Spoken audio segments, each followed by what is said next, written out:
ನಾನು ದರ್ಶನ್ ಅಂತ, intensivist, ICU specialist ಅಂತ ಹೇಳ್ತೀವಿ. ಸೊ ಪೇಷಂಟ್ ಅಫ್ರೀನ್ ಅಂತ ಹೇಳಿ 23 ವರ್ಷದ ಫೀಮೇಲ್ ಪೇಷಂಟ್, ಲೇಡಿ.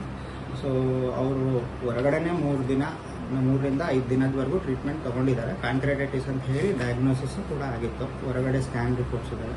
ಸೊ ಅದರ ಪ್ರಕಾರ ಅವರಲ್ಲಿ ಮ್ಯಾನೇಜ್ ಮಾಡೋಕ್ಕಾಗದೆ ಸ್ವಲ್ಪ BP ಕಮ್ಮಿ ಆಯಿತು ಅಂತ ಹೇಳಿ ಪೇಷಂಟ್ನ ಹೈಯರ್ ಸೆಂಟರ್ಗೆ ಅಂತ ಹೇಳಿ ಇಲ್ಲಿಗೆ ರೆಫರ್ ಮಾಡಿದರು. ಈಗ ಈ ಥರ ರೆಫರ್ ಮಾಡಿದ ಪೇಷಂಟ್ ನಾವು ಫಸ್ಟ್ ನೋಡಿದಾಗ BP ಕಮ್ಮಿ ಇತ್ತು, ಜೊತೆಗೆ ಅವ್ರ ಕಂಡೀಷನ್ನಲ್ಲಿ ಓವರಾಲ್ ತುಂಬಾ ಒಂಥರ ಮುಂಪುರಲ್ಲಿರೋ ಥರ, ಅಂದರೆ ಕೋಮಾನಲ್ಲಿದ್ದಾರೆ ಅನ್ನೋ ಥರ ಇತ್ತು.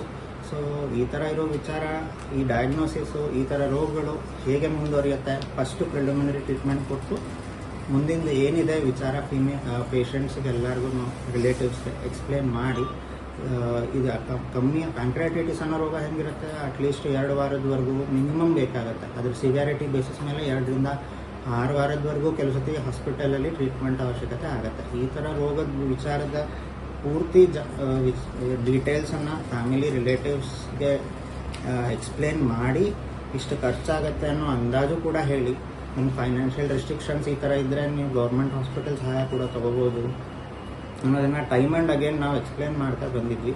ಬಟ್ ಫಸ್ಟ್ 2-3 ಡೇಸಲ್ಲಿ ಡೆಫಿನೆಟ್ಲಿ ಕೊಟ್ಟಿರೋ ಟ್ರೀಟ್ಮೆಂಟ್ಗೆ ಟ್ರಾನ್ಸಿಯಂಟ್ ಇಂಪ್ರೂವ್ಮೆಂಟು ಕೂಡ ಆಗಿತ್ತು. BP ವಿಚಾರದಲ್ಲಾಗಲಿ ಅಥವಾ ಓವರಾಲ್ ಜನರಲಿ ಈ ಥರ ಊಟ ಕೊಟ್ಟಾಗ ಟಾಲರೇಟ್ ಮಾಡೋದಿಲ್ಲ. ಫಸ್ಟ್ 3-4 ಡೇಸಲ್ಲಿ ಇದರಲ್ಲಿ ಇಂಪ್ರೂವ್ಮೆಂಟು ಆಯಿತು ಆ ವಿಚಾರದಲ್ಲಿ. ಬಟ್ 5th-6th ಡೇ ನಂತರ ಇವೊಂದು ಇಂಪ್ರೂವ್ಮೆಂಟ್ ಆದರೂ ICUಯಿಂದ ಹೊರ ಹೋಗುವಷ್ಟು ಸ್ಟೇಬಲ್ ಅವ್ರು ಇರಲಿಲ್ಲ. ಸೊ ವಿಚಾರ ಗೊತ್ತಿದ್ದು ಅವ್ರಿಗೆ ಎಕ್ಸ್ಪ್ಲೇನ್ ಮಾಡಿ ICU ಟ್ರೀಟ್ಮೆಂಟ್ ಕಂಟಿನ್ಯೂ ಮಾಡ್ತಾಯಿದ್ವಿ. ಅವ್ರ ಫೈನಾನ್ಷಿಯಲ್ ರೆಸ್ಟ್ರಿಕ್ಷನ್ಸು ನಾವು ಅವ್ರ ಕಡೆಯಿಂದ ಎಕ್ಸ್ಪ್ಲೇನ್ ಮಾಡ್ತಾಯಿದ್ವಿ. ಬಟ್ ಅವರು ಆದಷ್ಟು ಹೊರಗಡೆಯಿಂದ ಹೆಲ್ಪ್ಸ್ ತೊಗೊಳ್ಬೇಕು ಅಂತ ಟೈಮ್ ತೊಗೊಂಡ್ರು. 7th-8th ಡೇವರೆಗೂ she was on positive note. ಹಾಗಂತ she was out of danger ಅನ್ನೋ ಥರ ಯಾವತ್ತೂ ನಮಗೆ ಕಂಡಿಲ್ಲ. ಸೊ ಅದೇ ಕಾರಣಕ್ಕೆ ನಾವು ICUನಲ್ಲಿ ಟ್ರೀಟ್ಮೆಂಟ್ ಮುಂದುವರಿಸ್ತಾ ಇದ್ವಿ.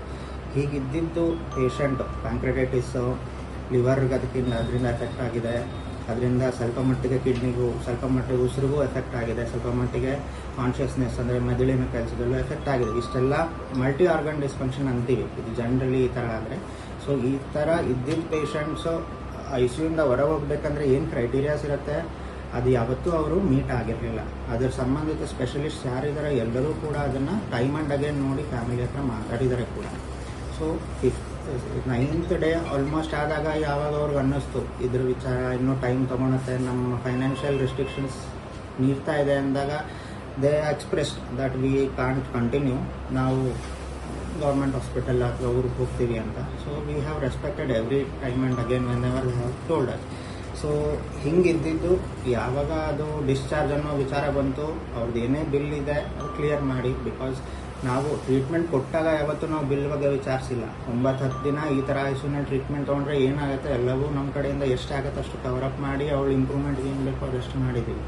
ಪೇಷಂಟ್ ಕೂಡ ಲಾಸ್ಟ್ ಮೂಮೆಂಟ್ವರೆಗೂ ಅವ್ರು ಬಿಲ್ ಕ್ಲಿಯರ್ ಮಾಡಿ ಕೊನೆ ಕ್ಷಣದವರೆಗೂ she was okay.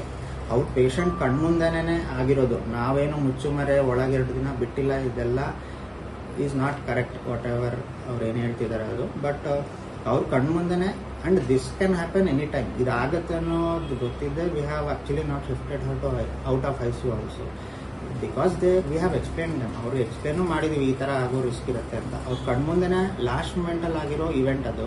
And it was very unfortunate. So but ಇದು ಬಿಟ್ಟು ಹೆಚ್ಚಿನ ಡೀಟೇಲ್ಸು ಏನಿದೆ ನಾವೇನು ಹೇಳಿದ್ದೀವಿ ಏನಿದೆ ಎಲ್ಲದಕ್ಕೂ ಡಾಕ್ಯುಮೆಂಟೇಷನ್ನು ರೆಕಾರ್ಡ್ಸ್ ಇದ್ದಾವೆ.